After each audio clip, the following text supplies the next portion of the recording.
Hi there. Hope you're doing really well today and that you'll find much value. In this episode, we will talk about courage and kindness. Specifically, we're going to take a look at this question that, often has been on my mind, which is like, when is it time for courage and when is it time for kindness? And I think it's very clear to me that both could be really helpful, and sometimes it can seem like they're they're opposed, like they're a little different in their nature. So before we explore this, I want to say that we're going to do things a little bit differently today. I actually asked this question on my Instagram account, and there were four amazing answers. We're going to review those, and I want to share my own thoughts as well. But just to clarify this a little bit more, what is courage and what is kindness? Well, I think of courage as like doing something we've been afraid of. Insomnia is the state of fear. Like, we're scared of being awake, we're scared of not sleeping.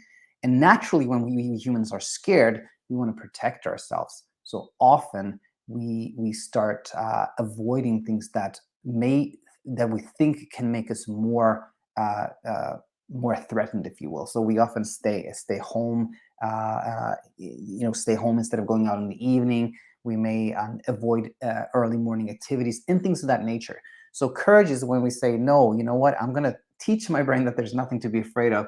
I'm going to do those things I have been avoiding because of fear. So that's like that courage again. It can be things like going out in the evening, going out with friends, work, travel, setting an alarm in the morning, anything you can think of that you have been avoiding or not doing because of this fear. Doing that is like, that's the courage, right? And kindness, what is that? Well, it's sort of allowing ourselves to be without pressure of judgment. uh, Sometimes we can see that, maybe it would be more helpful to me in one way to just like go out with my friends tonight. uh it could have help me to be like courageous and show myself that there's nothing to be afraid of, but I'm just too scared at this point, or I just don't feel like it doesn't feel right that time. That to me is an invitation for kindness. It's totally fine. When we don't pressure ourselves or judge ourselves, that's when things get easier. But again, you can see, right, how it can appear that these are a little bit juxtaposed. Like, when should we choose one? When is the other more helpful? So again, I didn't really know. So I was like, let me mine, your people's, other people's thoughts here and see what we get. So I posted this question on Instagram and I got four amazing answers. The first one is from Alina, who I'm sure many of you are very familiar with. It's Coach Alina, also a host of Sleep Talks. Let's read what she said. Alina said, "This is still an open question for me. Smiley, smiley. My current thinking is that it is good to have both up your sleeve, and knowing that even if you're set on a path of courage, you can always also rely on self-kindness to support yourself.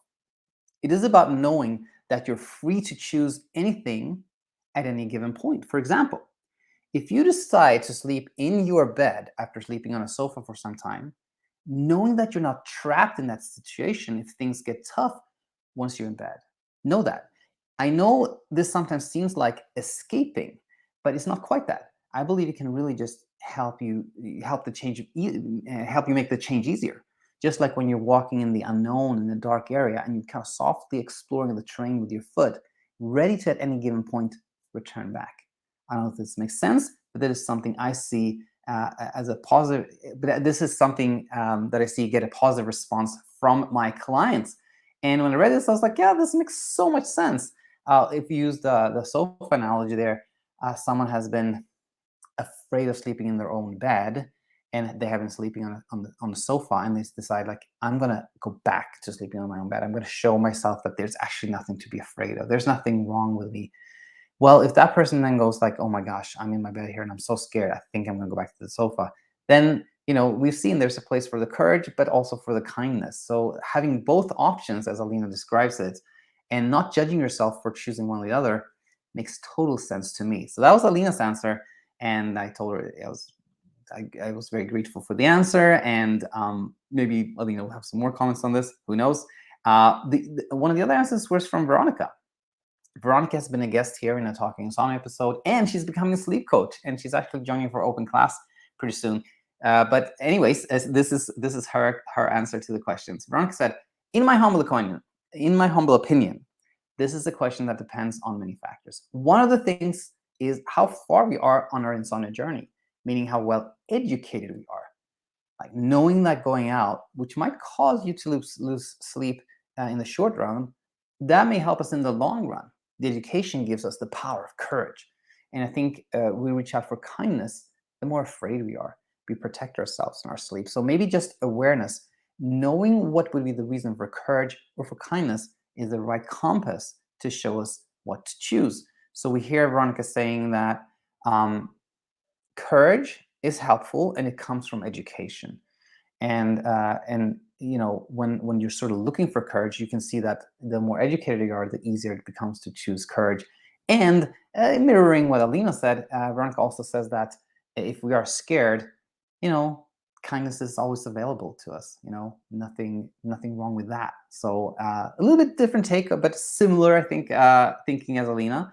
And I thought there was so much wisdom here as well, of course. And then we had an answer from Stella. Stella was a client of ours in the Insomnia Immunity program, and she's a great supporter of the channel and often comments a little bit here on Instagram as well. She said, there are times of extreme exhaustion and sleep deprivation when courage is not available as a choice, as we are too depleted. I know that we need to behave as if we're not tired whenever possible, but I believe there is a point beyond which this is not possible. Then we need kindness, as otherwise we're causing harm to ourselves.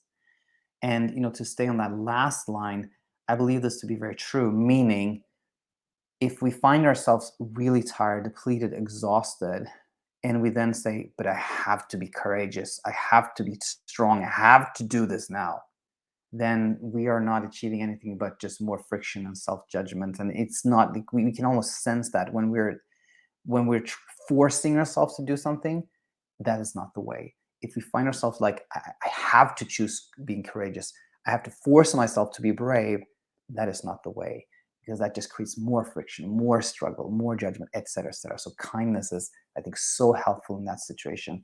And I felt there was one more thing I wanted to add, which was to say that I think there's actually no more to add. Sometimes, courage is not available to us, meaning like sometimes the right thing to do isn't to sort of push yourself or do something that you're uncomfortable with, but rather just be kind to yourself. I think that was very, very, very nicely put from Stella. And now the final one from Beth.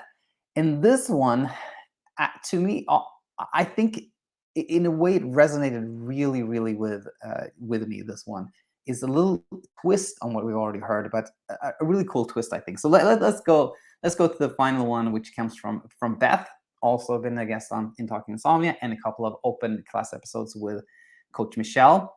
And so let's see what Beth said. She said the following: this is a wonderful thing to ponder. I think sometimes self-kindness is a courageous act, because so often we beat ourselves up, or we feel like a failure at sleep, or believe that there's something broken in our brain, and there's much suffering in this. So taking a different way and giving ourselves self-kindness instead of being so hard on ourselves can take courage.